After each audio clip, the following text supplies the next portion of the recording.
शमी की पत्ती, एक शमी के पुष्प का महत्व क्या होता है उसको जरा अच्छे से समझना। ये शंकर भगवान के तीसरे नंबर का पुष्प का वर्णन चल रहा है, शमी के पुष्प।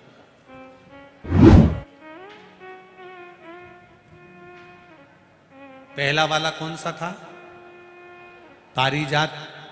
दूसरा कनेर। आज कौन सा चल रहा है? शमी। इसके महत्व को जरा ध्यान से समझिएगा।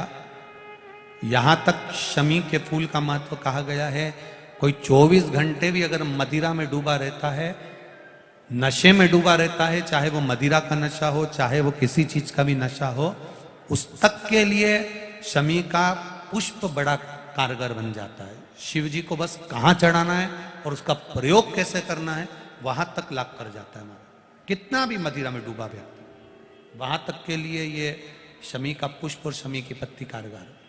वैभव के लिए तो है, संपदा के लिए तो है, धन के लिए तो है, पर शमी की पत्ती की महत्वता और पुष्प की महत्वता कोई साधारण नहीं है।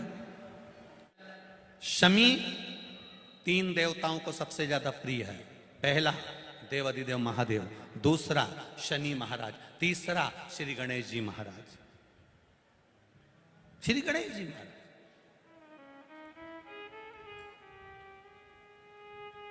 क्योंकि शमी की शादी करने वाला कौन था?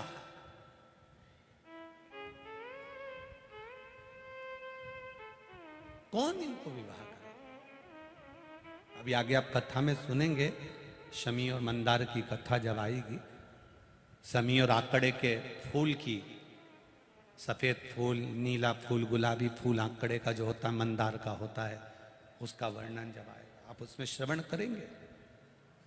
एक शमी का पौधा, तुम घर से बाहर निकल रहे, हाँ ये जरूर है कि जो फ्लैट में रहने वाले हैं वो इस पौधे को नहीं लगा पाएंगे,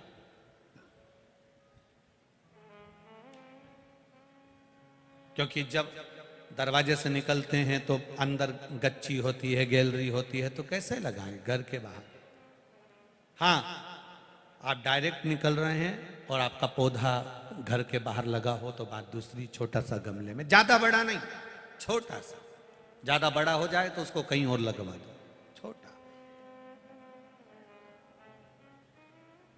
घर से निकलते समय सीधे हाथ पर अगर शमी का पौधा, आप निकल रहे हैं और आपका राइट हैंड है, सीधा हाथ है, घर के बाहर शमी का पौधा है, प्रतिदिन का अगर आपका नियम बन गया कि शमी को देखकर घर से बाहर निकल रहे हो, जिंदगी में कभी कांटे तुम्हारे जीवन में आ ही नहीं सकते, कोई रोड़ा आएगा ही नहीं, बढ़ जाओ।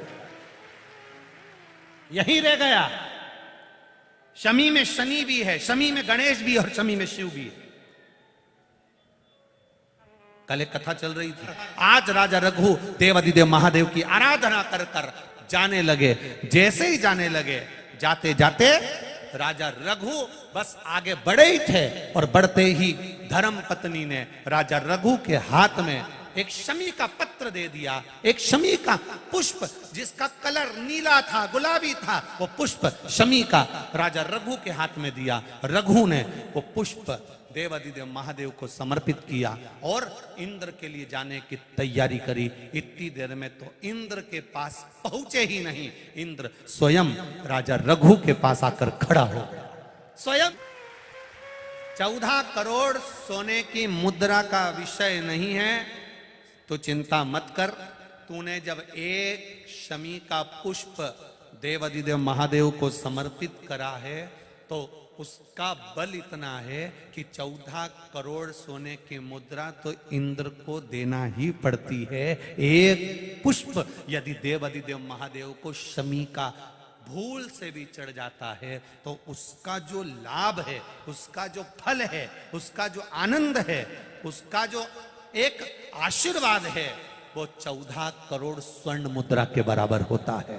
तो चिंता मत कर।